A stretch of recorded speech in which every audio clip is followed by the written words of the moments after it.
ሰላም ውድ የቻናላችን ተከታታይ አድማጮቻችን እንደምን አላችሁ? ይህ አባን ስፖርት ነው። አባን ስፖርት ቻናላችንን ሰብስክራይብ በማድረግ ትኩስ የሆኑ ስፖርታዊ መረጃዎችን ቤተሰብ በመሆን ያግኙ እያለን የደውል ምልክቱን በመንካት ስፖርታዊ መረጃዎችን በጊዜ እንዲደርሳችሁ ያድርጉ። በተጨማሪም ላይክ በማድረግ ለሌሎች ተደራሽ እንዲሆን ማድረጋችሁን እንዳትረሱ። 13ኛ ሳምንት እንግሊዝ ፕሪሚየር ሊግ ጨዋታዎች ዛሬም ቀጥሎ ሲካሄዱ ረፋድ 9 ሰዓት ላይ ክሪስታል ፓላስ ማንቸስተር ዩናይትድን የሚያስተናግድ ይሆናል።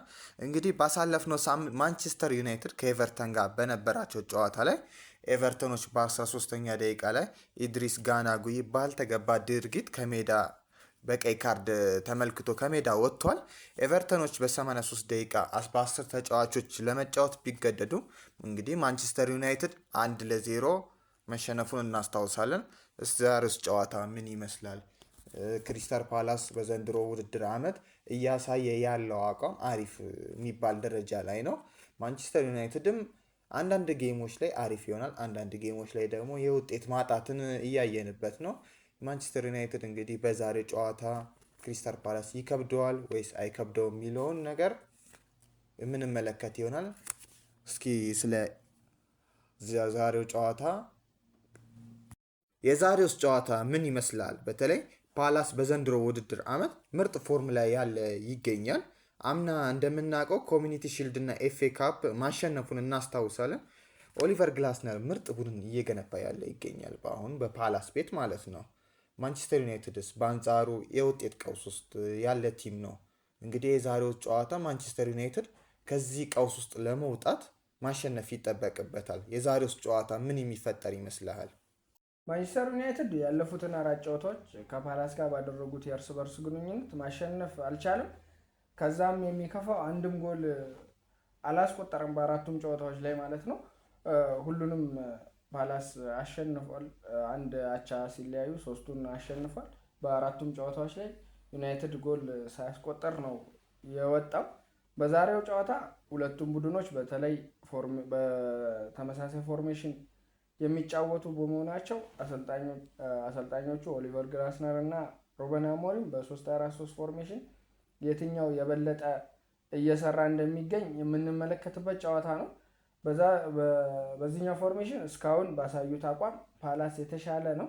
ምክንያቱም ያላቸው ተጫዋቾች የተሻለ ጥራት ያላቸው ከመሆናቸው አኳያ በመከላከሉ በኩል በጣም የተሻለ ቡድን ነው ከዩናይትድ ማለት ነው።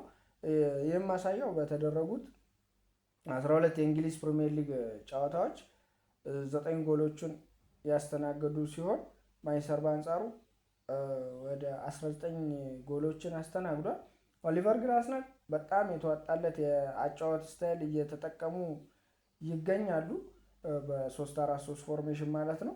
በዩናይትድ በኩል በአንጻሩ መከላከሉ ላይ በጣም የሚቀረው ቡድን ነው። በእርግጥ መከላከሉ ላይ ብቻ ሳይሆን ሴንትራል ሚድፊልደር እንደሚያስፈልጋቸው እየተመለከትን እንገኛለን። በጣም ሴንትራል ሚድፊልዱ ላይ ክፍተት እንዳለ ሁሉም ሰው በብዛት የሚያወራው ሴንትራል ሚድፊልዱ ላይ ነው።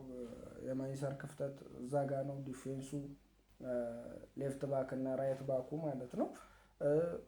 ማንቸስተር በአጠቃላይ እዚህ አካባቢ በጣም ይፈልጋል ከወገብ በታች ማለት ነው። እና በጥር የዝውውር መስኮትም ለማስፈረም እያሰቡ ካሉ ተጫዋቾች መካከል ዛሬ ከሚገጥሟቸው ከክሪስታል ፓላስ አዳም ዋርተር ይገኝበታል። በጣም ምርጥ ብቃት እያሳየ ያለ ተጫዋች ነው። ለሀገሩም ኢንግላንድም ሀገሩን ወክሎ እንዲጫወት ከቶማስ ቱሄል ጥሪ ቀርቦለታል። ለኢንግላንድም እየተጫወተ ይገኛል። በዛሬውም ጨዋታ ዋርተን ከካማዳ ጋር በሚድፊልዱ ላይ ተጣምሮ ለፓላስ ይጫወታሉ ተብሎ ይጠበቃል። ዩናይትድ በበኩሉ ካዝሚሮ እና ብሩኖን ያጣምራል። ማን ዩናይትድ በዛሬው ጨዋታ ኩኛን እና ሴስኮን፣ ሌላው ደግሞ እንደ ማጉዌር ያለ ተጫዋቾች ግልጋሎት አያገኝም። አሞሪም እና ዩናይትድ በዛሬው ጨዋታ በጣም ይቸገራሉ ተብሎ ይጠበቃል። በተለይ የመሃል ሜዳ ክፍሉ ላይ ፓላስ በጣም ምርጥ የሆኑ ተጫዋቾች ስላላቸው ማለት ነው። የመሃል ሜዳ ቁጥጥሩ ማን የበላይነቱን ይወስዳል? እሱን ዛሬ የምንመለከት ይሆናል። በእርግጥ በዩናይትድ በኩል ሁለቱ ካዝሚሮ እና ብሩኖ የፓላስን የመሃል ሜዳ ክፍል ለመብለጥ የሚቸግራቸው ይመስላል። ካዝሚሮ ከእድሜው አንጻር በጣም ይቸገራል ተብሎ ይጠበቃል። በእርግጥ በዘንድሮ የውድድር ዓመት ለማንቸስተር ምርጥ ብቃት እያሳዩ ከሚገኙት ተጫዋቾች መካከል አንዱ ካዝሚሮ ነው። ብሩኖ በበኩሉ ያለ ቦታው ተስቦ እየተጫወተ ስለሚገኝ ማለትም 10 ቁጥር ላይ በጣም ፐርፎርም እያደረገ እንደነበረ እናስታውሳለን። ከዚህ ከአሞሪም ስታይል ውጪ በጣም ምርጥ 10 ቁጥር ተጫዋች እንደሆነ ጥርጥር የለውም። በአታኪንጉ በኩል በጣም የተሻለው ብሩኖ ነው እና ለዛም ይህንን ቦታ ደብል ፒቮት ሆኖ ከካዝሚሮ ጋር እንዲጫወት እና ቢውልድ እንዲያደርግ ኳሶችን ቢውልድ እንዲያደርግ ቦል ፖዚሽን እንዲይዝ ብሩኖን ወደኋላ ስበው 10 ቁጥር ላይ ደግሞ እንደ ማውንት ያለ ተጫዋች አላቸው። እነሱን ስቦ 9 ቁጥር አድርጎ ለማጫወት በጣም ብዙ ጊዜ ይጠቀሙ ነበረ። ይሄ ደግሞ ማንቸስተርን ዋጋ እያስከፈለው ይገኛል። በእርግጥ ብሩኖ በጣም ምርጥ ተጫዋች ነው። በአታኪንጉ ላይ እንዳልነው ያለው አስተዋጽኦ ለዚህም ነው ዩናይትድ መከላከሉ ላይ በጣም እየተቸገረ ያለው። ይህ ማለት ደግሞ የሴንትራል ሚድፊልዱ ብቻ አይደለም ክፍተት። ማንቸስተርን የሚገቡ ሌፍት ባኮች እና ራይት ባኮች በጣም ጥያቄ የሚያስነሳ ነው። እንደ ዶርጉ፣ ዳሎት አሁን ደግሞ እንደ ማዝራዊ ያለው በጣም እየተቸገሩ ይገኛሉ ቦታውን ከቨር ለማድረግ። ይህ ደግሞ የዩናይትድ መከላከል ላይ ትልቅ ክፍተት እንዲፈጠር ያደርጋል። የመሀል ክፍሉን ብልጫ ለመውሰድ ለአሞሪም እንደ ማውንትን ያሉ ተጫዋቾችን ማስገባት ምርጫ ያደርጋል። በፓላስ በኩል ኮምፓክት የሆነ የመከላከል አቅም ያለው፣ በማጥቃቱ በኩል ደግሞ ያን ያህልም ባይሆንም እንደ ማቴታ ያለ ተጫዋች በጣም ከተከላካይ ጀርባ በጣም ስፔስን ማጥቃት የሚችል ግን ፊኒሽንጉ ላይ ብዙም ባይሆንም ግን በጣም ምርጥ ስፔስን ማጥቃት የሚችል አጥቂ ነው። እሱ በፓላስ በኩል ይጠበቃል። ሌላው እንዴት አድርገው ማንቸስተር ዩናይትድ እሱን ያቆሙታል ሌላ ጥያቄ ነው። በኤክስጂ በእርግጥ ማንቸስተር ዩናይትድ የተሻለው ቲም ነው አታኪንግ ላይ ማለት ነው። ምክንያቱም ሻርፕ የሆኑ የማጥቃት አማራጮች ያለው ቲም ነው። እንደ ሙቤሞ፣ ኩኛ ተጎድቷል። በእርግጥ እንደ አማድ ዲያሎን ይጠቀማል። ምርጥ ሌፍት ባክም ሆኖ መጫወት ይችላል። ራይት ባክም ሆኖ መጫወት ይችላል። ፎርዋርድ ላይ በመስመር በኩል መጫወት የሚችል ነው። በእርግጥ ማንቸስተር ቤት አሁን ላይ በጣም ምርጥ ፎርም ላይ እያለ ነው። በየትኛውም በኩል መጫወት የሚችል ተጫዋች እየሆነ መጥቷል። አማድ ዲያሎ ማለት ነው።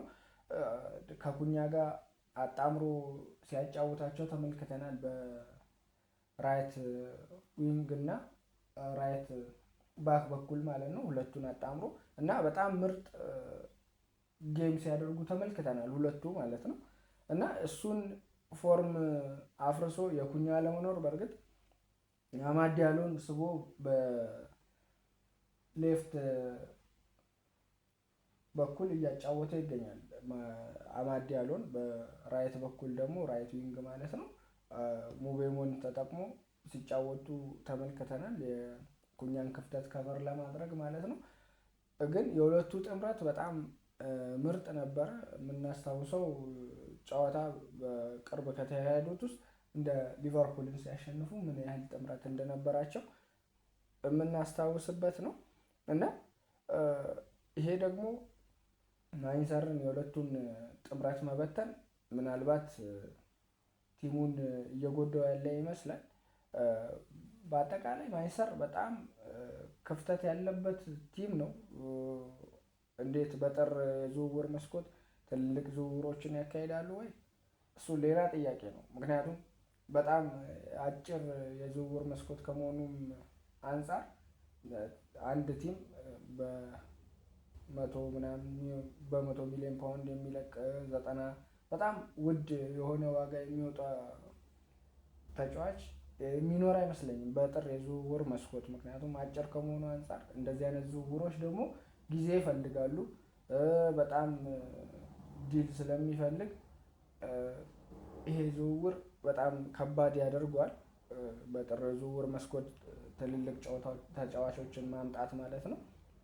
ለዛ እንዴት አድርጎ ይሄንን ቦታ ከቨር ማድረግ ይችላል ሌላ ጥያቄ ነው። የኤቨርተኑን ጨዋታ እናንሳ እስቲ። የኤቨርተኑ ጨዋታ ላይ ቅድም እንዳልከው በኤቨርተን በኩል በ13ኛ ደቂቃ እንደ ምርጥ የሚድፊልድ ተጫዋች ሴንትራል ሚድፊልደር ተጫዋች ኢድሪስ ጋናጉዬን አጥተው እንኳን 1-0 ማሸነፍ ችሏል ኤቨርተኖች።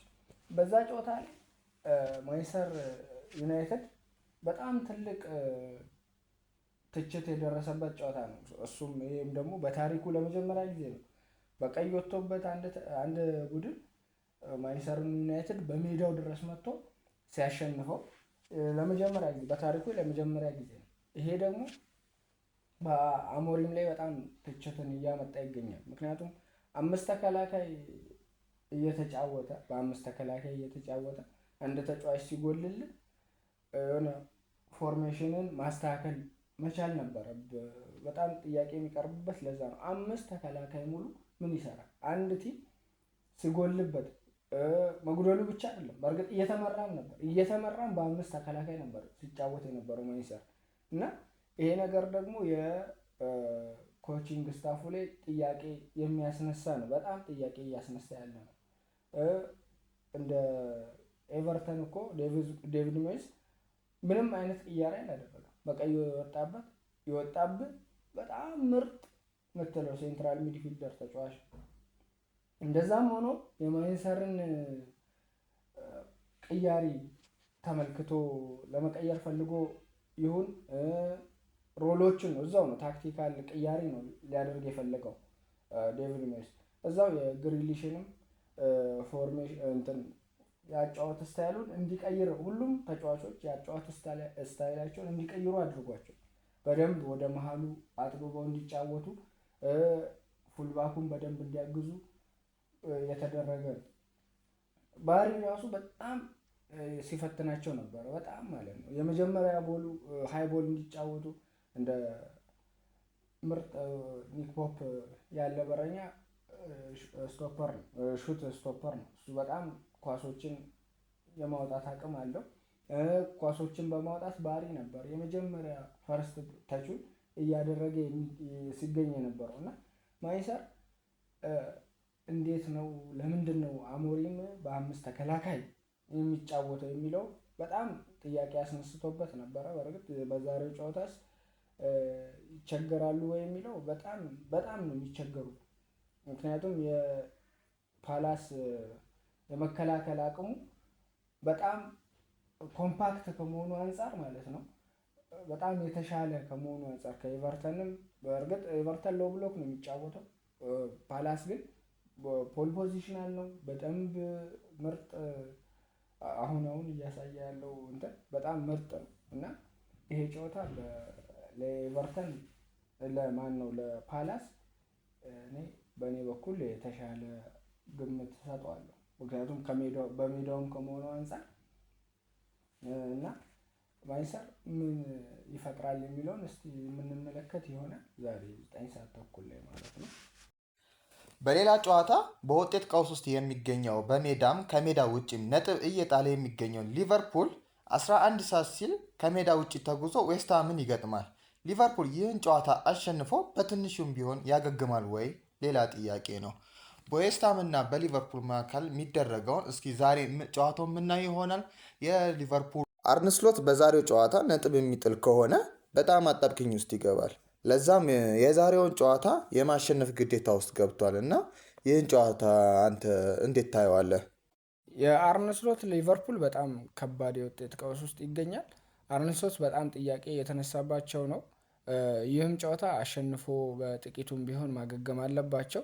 በወረቀት ደረጃም ቀላል ተጋጣሚ ከመሆኑም ባሻገር ግዴታ ማሸነፍ አለባቸው ይህንን ጨዋታ። አሁንም ቢሆን አርነ ስሎት በምን አይነት መልኩ ያላቸውን ምርጥ ተጫዋቾች ይጠቀማሉ የሚለው በጣም ትልቅ መነጋገሪያ ነው። አርነ ስሎት ባመጧቸው ተጫዋቾች እየተቸገሩ ይገኛሉ። በገዛ ቆንጨራቸው ራሳቸውን እያረዱ ነው። የመቆየት ህልውናቸውን በጣም እየተመናመነ መጥቷል። በተለይ የዛሬውን ጨዋታ ነጥብ የሚጥሉ ከሆነ አርነ ስሎት የሊቨርፑል ባለሀብቶች ከዚህ በላይ ይታገሷቸዋል ወይ? በጣም ትልቅ ነገር ነው። በጣም አሳሳቢ ደረጃ ላይ ነው የሚገኙት አርነ ስሎት። ቲሙን ወዴት እየወሰዱት እንደሆነ የምንመለከተው ነው። ሊቨርፑል ብዙ ጊዜ አንስተናል ምን ያህል ችግር እንዳለበት በመጡት ተጫዋቾች ማለት ነው። እንደ አይዛክ ያለ ምርጥ የፕሪሚየር ሊጉ ኮከብ ተጫዋች፣ እንደ ዊርትዝ ያለ የጄኔሬሽኑ ታለንት ተብሎ የሚሞገሰው ተጫዋች እንዳለ ኤኪቲኬም በዛው ልክ ምርጥ ተጫዋች እንደነበረ እናስታውሳለን። ሌላው ደግሞ የአመቱ ምርጥ ተጫዋች ውስጥ የገባ ምርጥ 11 ውስጥ የገባው ኬርኬዝ በሊቨርፑል ቤት ይገኛል። በሊቨርኩሰን ደግሞ ምርጥ ብቃቱን አሳይቶ የመጣው እንደ ፍሪምፖንግ ያለ ተጫዋቾችን በዚህኛው ባለፈው ክረምት አስፈርመዋል። ነገር ግን እነኚህ ሁሉ ተጫዋቾች ፊት ማድረግ አልቻሉም ሊቨርፑል ቤት ላይ ማለት ነው። አርነ ስሎት ደግሞ በጣም ማኔጂንግ ላይ በጣም ጥያቄ እያስነሳ ይገኛል። መከላከሉ ላይም ደግሞ በኮናቴ በኩል በጣም ክፍተት አለ። በኬርኬዝም በኩል በፍሪምፖንግም የቫንዳይክ አጣማሪ ይሆናል ተብሎ የቀረውም እንደ ኮናቴ ያለ በጣም የአቋም መውረዱ በጣም አሳሳቢ ደረጃ ላይ ነው። በተለይ ለአርነ ስሎት እኚህን ሁሉ ተጫዋቾች መቀየር ማለት በጣም ከባድ ነው። ያው አርነ ስሎትን ነው ከማኔጅመንት ላይ ማንሳት የሚቀለው ማለት ነው። ሊቨርፑልም ይህንን ነገር በጊዜ ይፈታል ተብሎ ይጠበቃል። በዚሁ የሚቀጥሉ ከሆነ አርነ ስሎት የአርነ ስሎት ተተኪ ማን ነው እስከሚል ድረስ አሁን ላይ አከራካሪ የሆነ የመጣ ነው። ምክንያቱም ክረምት ላይ ያስፈርማሉ ወይስ አሁን ላይ ያለ አሰልጣኝ ለጊዜያዊነትም ቢሆን ማን ያሰለጥናል የሚለው በጣም ትልቅ መነጋገሪያ ነው። እንደ ጀራርድ ያለ አሰልጣኝ ያለ ነገር ግን አስቶን ቪላ ቤት ምን ያህል ቪላን ወደ ታች እንዳወረደው ተመልክተናል። ግን ለጊዜያዊነትም ቢሆን እስከ ክረምቱ ማቆያም ቢሆን ይጠቀሙታል ወይ? እሱም ሌላ ጥያቄ ነው። ቪላ ቤት በእርግጥ አልተሳካለትም። ኡናይ ኤመሪ መጥቶ ቪላ ምን ያህል ትልቅ ቲም እንዳደረገው ተመልክተናል። ሌላው በአርነ ስሎት እነኚህን ተጫዋቾች እና የነበሩትን ተጫዋቾች እንዴት አድርጎ አስተካክለው አቀናጅተው ይጠቀማሉ፣ እሱ ሌላ የራስ ምታት ነው። ለአርነ ስሎት ያመጧቸው ተጫዋቾች ናቸው በጣም የቸገሯቸው ያሉ። ምክንያቱም ለኤኪቲኬም 9 ቁጥር ነው፣ አይዛክም 9 ቁጥር ነው። ያመጣህበት ብር ደግሞ 130 እና 90 አካባቢ የሚጠጋ ብር አውጥተህ ሁለት አጥቂ አምጥተህ ሁለቱንም ደግሞ ማሰለፍ ከባድ የሚሆን ደረጃ ላይ የደረሰ። ምክንያቱም ሳላህ አለ የሊቨርፑል የምንጊዜው ምርጥ ተጫዋች ማለት ነው። ጋክፖ አለ የአምናው ሻምፒዮን ሲሆኑ የነበረ ተጫዋች።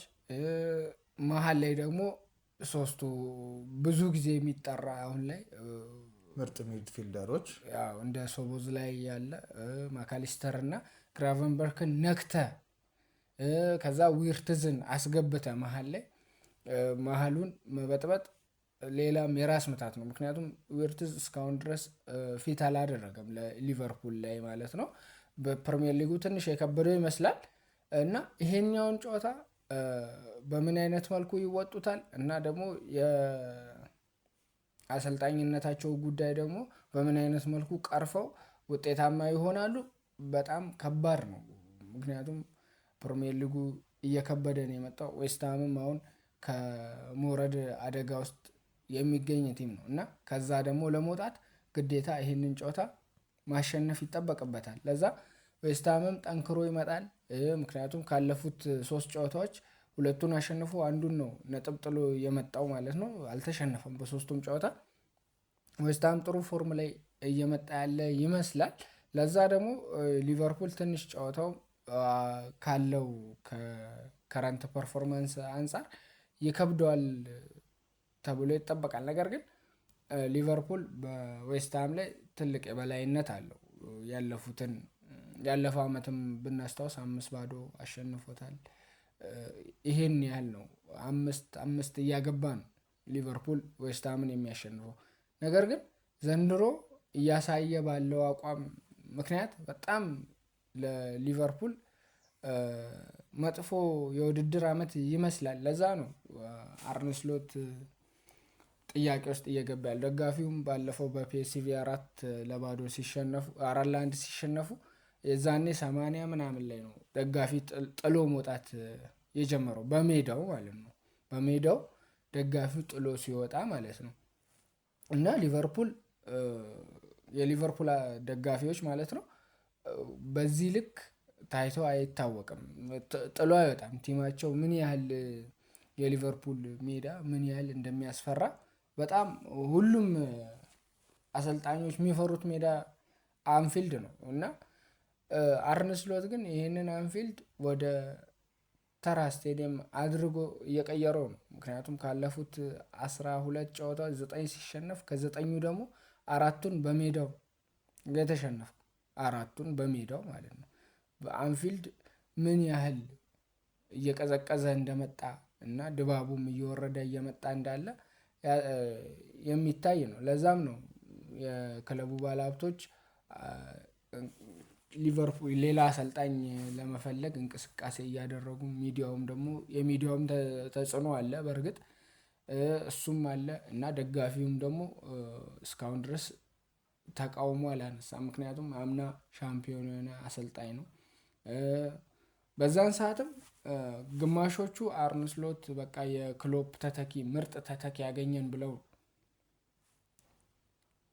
እንትን ያሉት ማለት ነው። አርነ ስሎት ምርጥ የክሎፕ ተተኪ ይሆናል ተብሎ ተጠብቆ ነበረ። ደጋፊውም በዛው ልክ የምርጥ የክሎፕ ተተኪ ያገኘን ብለው ነበረ። ነገር ግን በዛም ሰዓትም 2 ጎራ ተከፍሎ ነበረ። ምክንያቱም የክሎፕ ቲም ነው ብሎ የሚያስቡ ጎራ ነበሩ። የክሎፕ ቲም ነው ለዛ ነው ዋንጫ ያነሳው ብሎ ያስባሉ እና ይሄም ነገር እውነት እየሆነ የመጣ ይመስላል። እና አርነ ስሎት የራሳቸውን ቲም ለመገንባት ብለው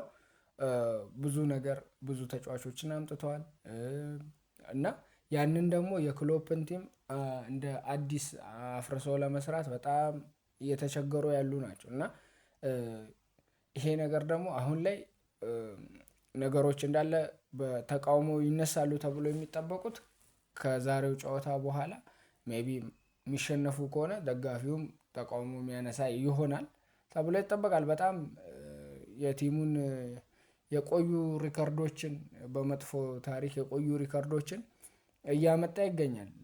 ባለፈው 4-1 ሲሸነፍ ትልቁ የአንፊልድ ሽንፈት ተብሎ ከሁለተኛ ዓለም ጦርነት በኋላ የቆየ የ100 ምናምን ዓመት የ80 ምናምን ዓመት ታሪክ ነው በመጥፎ ሪከርድ እያስመዘገበ የሚገኘው። ለዛ አርነ ስሎትን ያቆዩታል ተብሎ አይጠበቅም።